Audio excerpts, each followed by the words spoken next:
ایک صحابی ابو عبیدہ رضی اللہ عنہ جو ایک مشہور جرح کے فرزند تھے آگے بڑھے اور آپ صلی اللہ علیہ وسلم کے رخساروں سے کڑیاں نکالنے لگے، لیکن ہاتھوں سے کڑیاں نہ نکلی۔ آخر ابو عبیدہ رضی اللہ عنہ نے دانتوں کی مدد سے ایک کڑی نکال لی۔ جب دوسری کڑی نکالی تو کڑی تو نکل آئی، لیکن ابو عبیدہ رضی اللہ عنہ کے سامنے کے دو دانت ٹوٹ گئے۔ اس کے بعد لوگوں نے ابو عبیدہ کو الاسرم کہنا شروع کر دیا۔ اس کا مطلب ہے کہ وہ آدمی جس کے سامنے والے دانت نہ ہوں، پھر وہ اسی نام سے مشہور ہو گئے۔ یہ بھی رسول کریم صلی اللہ علیہ وسلم کا معجزہ ہے کہ اس کے بعد ابو عبیدہ رضی اللہ عنہ ایسے خوبصورت دکھتے تھے کہ ان کے چہرے سے نگاہ نہیں ہٹتی تھی۔ ایمن رضی اللہ عنہا جو رسول کریم صلی اللہ علیہ وسلم کے بچپن میں آپ صلی اللہ علیہ وسلم کی دائیا رہ چکی تھی، آپ صلی اللہ علیہ وسلم پر جھکی ہوئی تھی۔ اس وقت تک آپ صلی اللہ علیہ وسلم کی طبیعت سنبھل چکی تھی۔ اچانک ایک تیر ایمن رضی اللہ عنہ کی پیٹھ میں اتر گیا اور اس کے ساتھ ہی دور سے ایک کہکا سنائی دیا۔ سب نے ادھر دیکھا تو قریش کا ایک آدمی حبان دور کھڑا ہنس رہا تھا۔ اس کے ہاتھ میں ایک کمان تھی، یہ تیر اسی نے چلایا تھا۔ وہ ہنستا ہوا پیچھے کو مڑا۔ رسول خدا صلی اللہ علیہ وسلم نے ایک تیر سعد بن ابی وقاص رضی اللہ عنہ کو دے کر کہا کہ یہ شخص یہاں سے تیر لے کر ہی واپس جائے گا۔ سعد رضی اللہ عنہ نے جو تمام قبائل میں تیر اندازی میں خصوصی شہرت رکھتے تھے، کمان میں تیر ڈال کر چلایا۔ تیر حبان کی گردن میں اتر گیا۔ سعد رضی اللہ عنہ کے تمام ساتھیوں نے بڑی زور سے کہکا لگایا اور حبان نے ڈگمگاتے ہوئے چند قدم اٹھائے اور وہ گر پڑا۔ آج خالد جب مدینے کی طرف بڑھتا جا رہا تھا اور احد کی پہاڑی افق سے اوپر ہی اوپر اٹھتی آ رہی تھی، اسے اپنے کچھ ساتھی یاد آنے لگے۔ عقیدوں کے اختلاف نے بھائی کو بھائی کا دشمن بنا دیا تھا، لیکن خالد کو یہ خیال بھی آیا کہ بعض لوگ اپنے عقیدے کو اس لیے سچا سمجھتے ہیں کہ وہ اس کے پیروکار ہوتے ہیں۔ حق اور باطل کے فرق کو سمجھنے کے لیے بڑی مضبوط شخصیت کی ضرورت ہوتی ہے۔ ایک سوال اسے پھر پریشان کرنے لگا، میں مدینہ کیوں جا رہا ہوں؟ اپنے عقیدہ مدینوں والوں پر ٹھوسنے کے لیے یا ان کا عقیدہ اپنے اوپر مسلط کرنے کے لیے؟ اسے ابو سفیان کی آواز سنائی دی جو ایک ہی روز پرانی تھی، کیا یہ سچ ہے کہ تم مدینہ جا رہے ہو؟ کیا تمہاری رگوں میں ولید کا خون سفید ہو گیا ہے؟ صحرا میں جاتے ہوئے ان آوازوں نے کچھ دور تک اس کا تعاقب کیا، پھر وہ اپنے دوستوں کی یاد میں کھو گیا جن کے خلاف وہ لڑا اور جن کا خون اس کے سامنے بہہ گیا تھا۔ ان میں ایک نصر بن عمیر رضی اللہ عنہ بھی تھے۔ قریش جو مارکے سے منہ موڑ گئے تھے، کچھ ہی دور پہنچے تھے کہ خالد نے اپنے گھوڑے کو ایڑ لگائی اور ابو سفیان کو جا پکڑا۔ اس نے ابو سفیان سے پوچھا کہ تم لوگ جنگ کو ادھورا چھوڑ کر کہاں جا رہے ہو؟ مسلمانوں کا دم ختم ہو چکا ہے۔ ابو سفیان بھی چاہتا تھا کہ یہ معرکہ فیصلہ کن نتیجے پر پہنچے۔ قریش کے چند سوار وہیں سے پلٹ آئے۔ خالد دیکھ چکا تھا کہ رسول کریم صلی اللہ علیہ وسلم کہاں ہیں۔ یہاں پھر ابو سفیان نے خالد کو کسی اور طرف بھیج دیا اور کچھ آدمیوں کو نبی کریم صلی اللہ علیہ وسلم پر حملے کا حکم دیا۔ اب رسول کریم صلی اللہ علیہ وسلم کے ساتھ کچھ اور مسلمان آن ملے تھے۔ اب پھر ابن قیمہ لڑتے ہوئے مسلمانوں کا حلقہ توڑ کر رسول کریم صلی اللہ علیہ وسلم تک پہنچنے کی کوشش کرنے لگا۔ اس وقت رسول کریم صلی اللہ علیہ وسلم کے پاس مصعب بن عمیر کھڑے تھے اور عمارہ رضی اللہ عنہا اپنے قریب پڑے ہوئے دو تین زخمیوں کو پانی پلا رہی تھی۔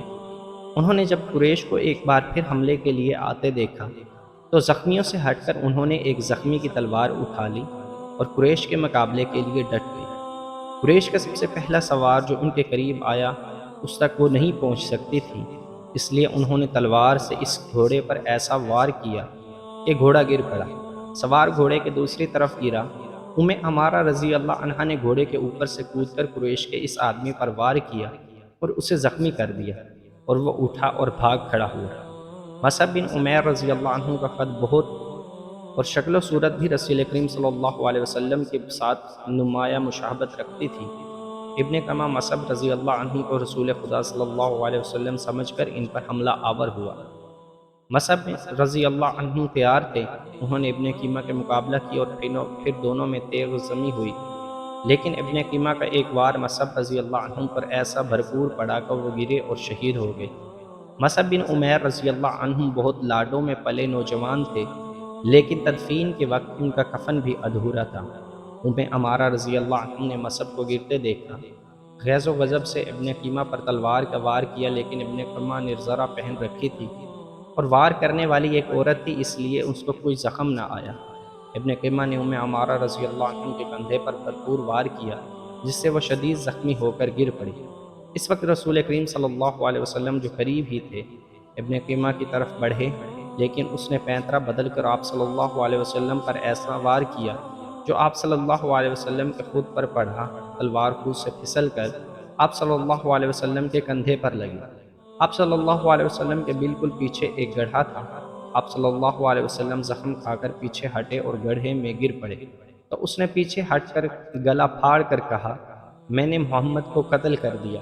وہ یہی نعرے لگاتا میدان جنگ میں گھوم رہا۔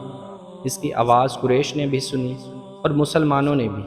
قریش کو تو خوش ہونا ہی تھا، مسلمانوں پر اس کا بڑا تباہ کن اثر ہوا کہ حوصلے ہار بیٹھے اور احد کی پہاڑی کی طرف پسپا ہونے لگے۔ اپنے نبی صلی اللہ علیہ وسلم کے شدائیوں بھاگتے مسلمانوں کو ایک للکار سنائی دی، اگر نبی صلی اللہ علیہ وسلم نہ رہے تو لعنت ہے ہم پر کہ ہم بھی زندہ رہیں۔ تم کیسے شدائی ہو کہ نبی کریم صلی اللہ علیہ وسلم کی شہادت کے ساتھ ہی تم موت سے ڈر کر بھاگ رہے ہو۔ مسلمانوں رک جاؤ۔ اس للکار نے انہیں آگ بگولا کر دیا۔ وہ پیادے تھے لیکن انہوں نے قریش کے گھوڑ سواروں پر حملہ کر دیا۔ یہ حملہ خالد اور اکرمہ کے گھوڑ سواروں پر ہوا تھا۔ خالد کو آج یاد آ رہا تھا کہ اس کے ہاتھوں کتنے ہی مسلمانوں کا خون بہہ گیا تھا، ان میں ایک رفاع بن وقش بھی تھے۔ خالد کے دل میں درد کی ایک ٹھیس سی اٹھی۔ اسے کچھ ایسا احساس ہونے لگا جیسے وہ بے مقصد خون بہاتا رہا ہے، لیکن اس وقت وہ مسلمانوں کو اپنا بدترین دشمن سمجھتا تھا۔ اب مسلمانوں کا دم خم ٹوٹ چکا تھا۔ پیادے گھوڑ سواروں کا مقابلہ کب تک کرتے؟ وہ مجبور ہو کر پہاڑی کی طرف پسپا ہونے لگے۔ رسول کریم صلی اللہ علیہ وسلم بھی اپنے ساتھیوں کے ساتھ ایک تنگ دستی وادی کی طرف جا رہے تھے۔ جس طرح مسلمانوں نے فتح کی خوشی میں اپنا مورچہ چھوڑ دیا تھا اور جنگ کا پانسا اپنے خلاف پلٹ لیا تھا، اسی طرح اب قریش کے آدمی مسلمانوں کی لاشوں پر اور تڑپتے ہوئے زخموں پر مال غنیمت اکٹھا کرنے کے لیے ٹوٹ پڑے۔ ان میں سے کچھ قریش رسول کریم صلی اللہ علیہ وسلم کے تعاقب میں چلے گئے، لیکن آپ صلی اللہ علیہ وسلم کے ساتھیوں نے ان پر ایسی بے جگری سے حملہ بولا کہ ان میں سے زیادہ تر قریش کو جان سے مار ڈالا اور جو بچ گئے وہ بھاگ نکلے۔ رسول کریم صلی اللہ علیہ وسلم ایک بلند جگہ پہنچ گئے۔ آپ صلی اللہ علیہ وسلم نے وہاں سے صورتحال کا جائزہ لیا۔ آپ صلی اللہ علیہ وسلم کے 30 صحابہ رضی اللہ عنہ میں سے 16 شہید ہو چکے تھے، جو 14 زندہ تھے ان میں زیادہ تر زخمی تھے۔ آپ صلی اللہ علیہ وسلم نے بلندی سے میدان جنگ کا جائزہ لیا۔ آپ صلی اللہ علیہ وسلم کو کوئی مسلمان نظر نہیں آ رہا تھا۔ مسلمان یہ سمجھ کر کے رسول کریم صلی اللہ علیہ وسلم شہید ہو چکے ہیں، سخت مایوسی کے عالم میں ادھر ادھر بکھر گئے۔ کچھ واپس مدینہ چلے گئے، کچھ قریش کے انتقام سے بچنے کے لیے پہاڑی کے اندر موجود تھے۔ یہاں رسول خدا صلی اللہ علیہ وسلم کو اپنے زخموں کی طرف توجہ دینے کی فرصت ملی۔ آپ صلی اللہ علیہ وسلم کی بیٹی حضرت فاطمہ رضی اللہ عنہا، جو آپ صلی اللہ علیہ وسلم کو ہر طرف تلاش کر کر کے تھک چکی تھی، آپ صلی اللہ علیہ وسلم کے پاس آن پہنچی۔ قریب ہی ایک چشمہ تھا۔ حضرت علی رضی اللہ عنہ وہاں سے کسی چیز میں پانی لائے اور آپ صلی اللہ علیہ وسلم کو پلایا۔ حضرت فاطمہ رضی اللہ عنہا آپ صلی اللہ علیہ وسلم کے زخم دھونے لگی۔ وہ سسک سسک کر رو رہی تھی۔ خالد کو آج یاد آ رہا تھا کہ رسول کریم صلی اللہ علیہ وسلم کی شہادت کی خبر نے اسے روحانی سا اطمینان دیا تھا، لیکن ایک للکار نے اسے چونکا دیا تھا۔ وادی میں للکار کی گونج بڑی دور تک سنائی دے رہی تھی۔ کوئی بڑی بلند آواز میں کہہ رہا تھا، مسلمانوں خوشیاں مناؤ، ہمارے نبی صلی اللہ علیہ وسلم زندہ اور سلامت ہیں۔ اس للکار پر خالد کو ہنسی بھی آئی تھی اور افسوس بھی ہوا۔ اس نے اپنے آپ سے کہا کہ کوئی مسلمان پاگل ہو گیا ہے۔ ہوا یوں تھا کہ جس طرح مسلمان اکا دکا ادھر ادھر بکھر گئے یا چھپ گئے تھے، اسی طرح کعب بن مالک نام کا ایک مسلمان ادھر ادھر گھومتا پہاڑی کے اس مقام کی طرف چلا گیا جہاں رسول اکرم صلی اللہ علیہ وسلم سستا رہے تھے۔ اس نے نبی کریم صلی اللہ علیہ وسلم کو دیکھا تو اس نے جذبات کی شدت سے نعرہ لگایا، ہمارے نبی صلی اللہ علیہ وسلم زندہ ہیں۔ تمام مسلمان جو اکیلے اکیلے یا دو دو چار کی ٹولیوں میں ادھر ادھر بکھر گئے تھے، اس آواز پر دوڑ کر آئے۔ حضرت عمر رضی اللہ عنہ بھی اسی آواز پر رسول خدا صلی اللہ علیہ وسلم تک پہنچے تھے اس سے پہلے ابو سفیان میدان جنگ میں پڑی ہوئی ہر ایک لاش کو دیکھتا پھر رہا تھا۔ وہ رسول کریم صلی اللہ علیہ وسلم کا جسد مبارک تلاش کر رہا تھا۔ اسے قریش کا جو بھی آدمی ملتا اس سے پوچھتا، تم نے محمد کی لاش دیکھی؟ اس تلاش میں خالد اس کے سامنے آ گیا۔ خالد، ابو سفیان نے پوچھا، تم نے محمد صلی اللہ علیہ وسلم کی لاش نہیں دیکھی؟ نہیں، خالد نے جواب دیا، اور ابو سفیان کی طرف ذرا جھک کر پوچھا، کیا تمہیں یقین ہے کہ محمد صلی اللہ علیہ وسلم شہید ہو چکے ہیں؟ ہاں، ابو سفیان نے جواب دیا، وہ ہم سے بچ کر کہاں جا سکتا ہے؟ تمہیں شک ہے؟ ہاں ابو سفیان، خالد نے جواب دیا، میں اس وقت تک شک میں رہتا ہوں جب تک کہ اپنی آنکھوں سے نہ دیکھ لوں۔ محمد صلی اللہ علیہ وسلم اتنی آسانی سے قتل ہو جانے والا شخص نہیں۔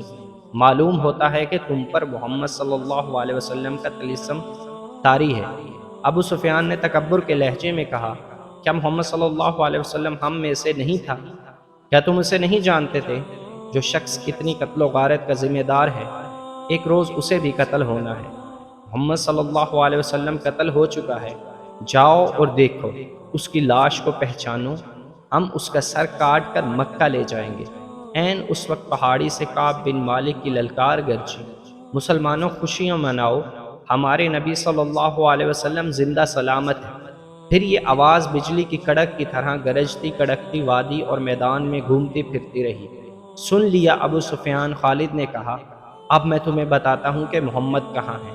میں اس پر حملہ کرنے جا رہا ہوں، لیکن میں تمہیں یقین نہیں دلا سکتا کہ محمد کو قتل کر آؤں گا یا نہیں۔